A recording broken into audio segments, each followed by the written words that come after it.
These days, a lot of people on the East Coast are using wood stoves in the wintertime.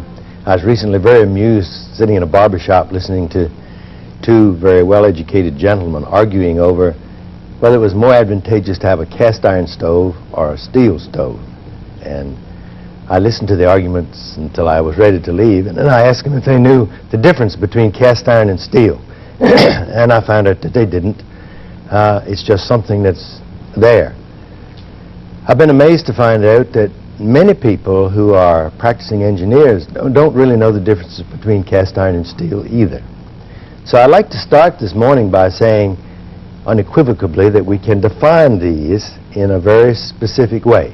And if we're talking about just plain carbon materials, then all the alloys of iron and carbon up to 2% carbon are steels.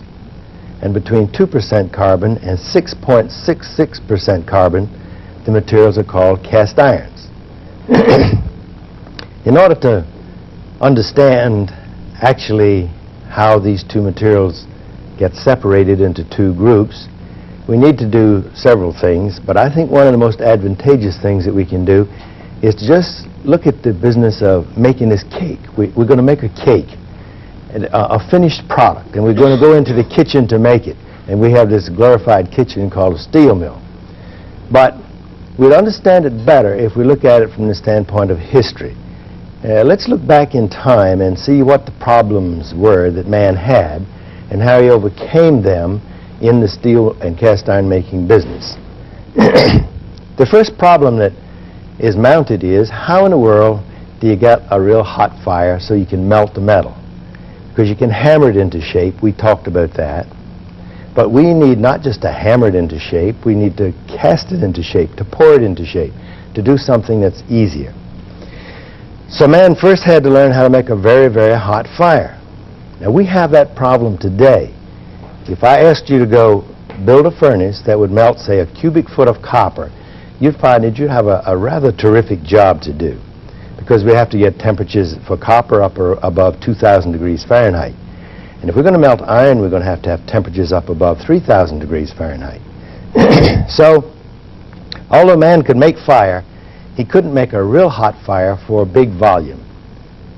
And he had learned to reduce his iron, we talked about that before, just by treating the iron oxide ores with carbon and reducing the oxygen, reducing the iron, taking the oxygen away. So what he wanted to do was to melt this material, and he learned that he could blast an air stream onto his charcoal or his carbonaceous material, cause the fire to become much, much hotter, and he could melt the iron. When he melted the iron, he immediately got into sort of a little bit of trouble, because molten iron is a very good solvent. It'll remove spots from your tie and all sorts of things, but it will dissolve carbon, and it dissolves carbon in a liquid state up to about 6.66%. At this particular temperature, it turns into iron carbide.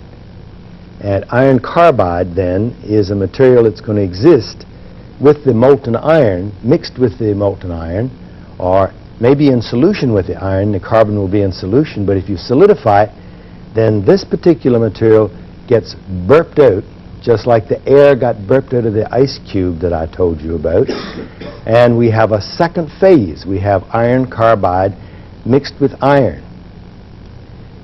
If we are interested now in having a material we could cast, we find that we have a eutectic on this side of the diagram. We'll look at that a little later. Has a low melting point of about 2,300 degrees, and it's at a carbon content of about 4.5% carbon. And we could take this particular alloy, cast it out into a shape, and let's suppose we made a sword. If you made a sword out of this cast iron, you'd find out it would be very hard, but it would be very brittle, and if you went up and whacked a tree with it, you'd probably break it in two, so it wouldn't be a very effective tool. So, as time went on, man found that he could operate on that particular material, which is cast iron, and in that operation, he could take the carbon out of it. How in the world would he do this? Well, carbon reduces iron oxide. So this means if he put oxygen back in the cast iron, then he could cause the carbon to be relieved from that liquid mixture, and it would pass off as a gas, carbon monoxide and carbon dioxide.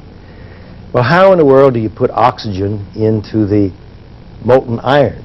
Well, at first, man did this by adding iron oxide. He put the oxygen in by putting the ore, the iron oxide, in with this molten material, which effectively was cast iron.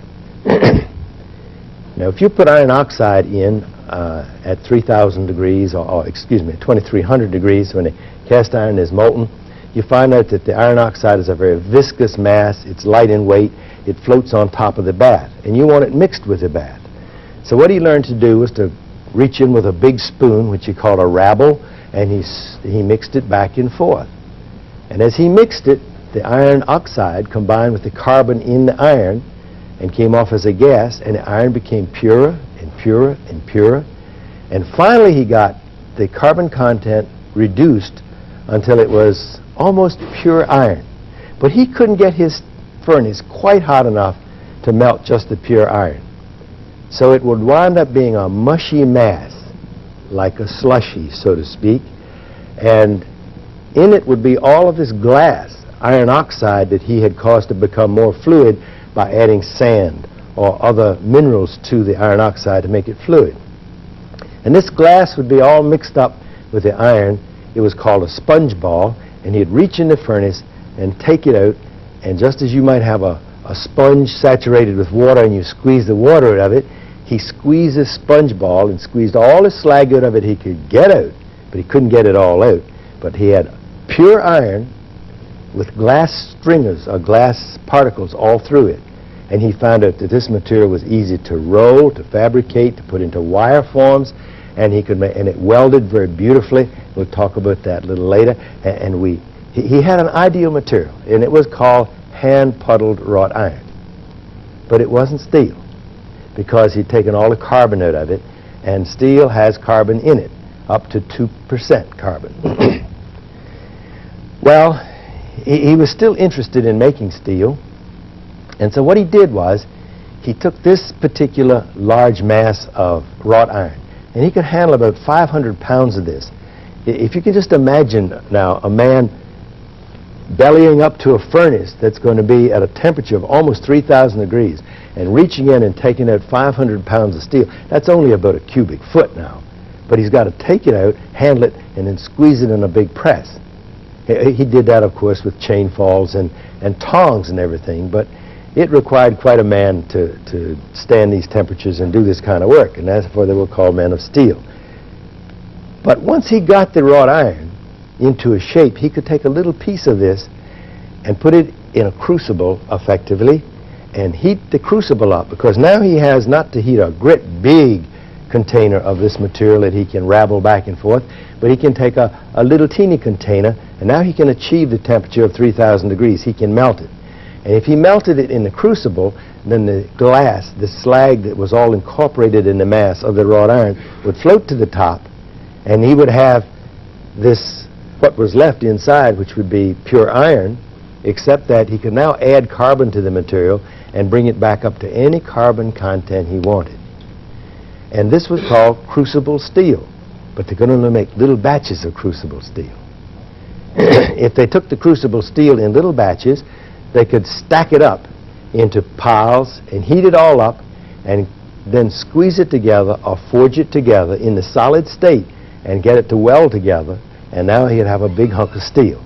And so they did this by putting billets together or merchant bars together. They'd keep welding sections together until they got bigger and bigger and bigger. And this was all done by something called plastic welding, which we will look at. And when it finished, he finally had something that was about 8 inches by 8 inches, a bar that size. And that was the epitome of what he could do, and it was called a bloom. And we still call sections that size a bloom in steel mill today. Iron had been difficult to melt because of high temperatures required. Molten iron dissolves carbon, so carbon-containing compounds surrounding the molten iron increase its carbon content. Carbon can be removed from the molten iron by adding oxygen or iron oxide, which combines with the carbon to give off carbon-oxygen gases. Crucible steel is cast iron that's been melted in small batches to precisely control its carbon content.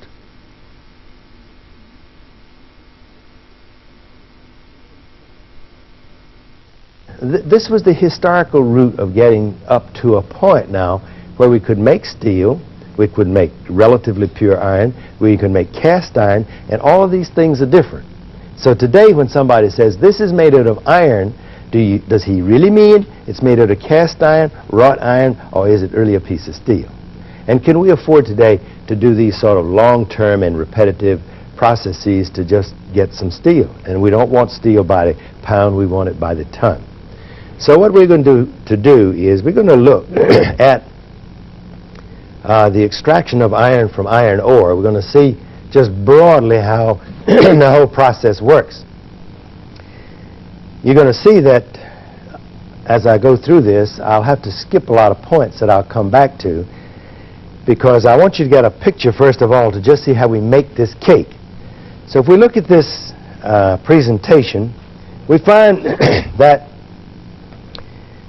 first of all, we have to get the iron ore, and we have the iron ore delivered at site.